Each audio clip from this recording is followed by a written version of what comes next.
les provinces, tout ce qu'on veut. C'est pas une Cour suprême qui va trancher le conflit, comme aux États-Unis. C'est justement un référendum national. Et donc c'est le peuple. Donc, si tu veux, ça pousse la notion de souveraineté du peuple jusqu'à trancher les conflits entre le fédéral et le fédéré. Et ça, c'est central. Par contre, alors, sur le débat, il faudrait inviter Olivier Beau sur le fédéralisme, parce que lui, il dit qu'il n'y a pas de différence. C'est un constitutionnaliste qui a travaillé beaucoup sur cette question-là. Mais en général, on préfère la dissociation entre du fédéralisme intergouvernemental et intragouvernemental. Ça, c'est l'apport des Canadiens. Intragouvernemental, ça veut dire que les unités fédérées sont représentées au niveau du gouvernement fédéral à travers le Sénat. Et le Sénat a un réel pouvoir, donc, et en général, un peuple égale un peuple, comme aux États-Unis, même s'il y en a un qui fait 40 millions et l'autre 400 000. Cas de la Californie, du Wyoming aux États-Unis.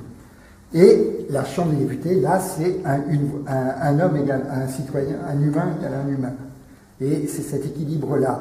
Et donc, par contre, dans l'intergouvernemental, cas du Canada, le Sénat n'est pas du tout une chambre territoriale. Il est comme chez nous, on rémunère les hommes politiques, on les met là parce que on les honore en leur donnant une place, mais n'a pas de pouvoir. Par contre, et là l'Europe est beaucoup plus proche de ce modèle-là, enfin potentiellement, parce que c'est des conférences entre les premiers ministres des provinces, entre elles, qui se mettent comme contre-pouvoir à l'État fédéral, mais les provinces ne participent pas au gouvernement fédéral.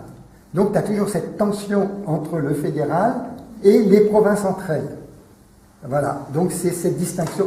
Et ça, c'est plutôt le modèle qu'on aurait appelé confédéral. Parce que le modèle confédéral avant, c'était, il n'y avait pas de gouvernement fédéral, il y avait une diète. Hein, la confédération, c'est à les provinces et puis tu as une diète. Et donc, qui décide sur la défense externe et puis les conflits internes qui sont la paix sociale interne. Donc voilà, c'est des trucs comme ça. Et c'est vrai, alors moi, j'avais un peu réfléchi à ça dans les années 2000, parce que j'avais étudié pas mal le Canada, les États-Unis, tout ça, les fédéralismes. Et le problème de la Suisse, qui est vraiment, en plus, le centre de gravité de l'Europe, quand tu la regardes géographiquement, un géographe, il dit, il faut fractal, il faut développer la fractale suisse à l'échelle européenne. Et c'est vrai d'ailleurs. Mais alors le problème, c'est les conditions du fédéralisme suisse, pourquoi il fonctionne bien. Neutralité internationale. Et donc, on retombe dans, il faut supprimer l'Afrique, hein, l'influx, voilà. Neutralité internationale et population, milice, population armée. C'est le peuple qui est en armes. Hein. Tu n'as pas d'armée, tu as un service militaire généralisé. C'est déjà deux conditions assez importantes.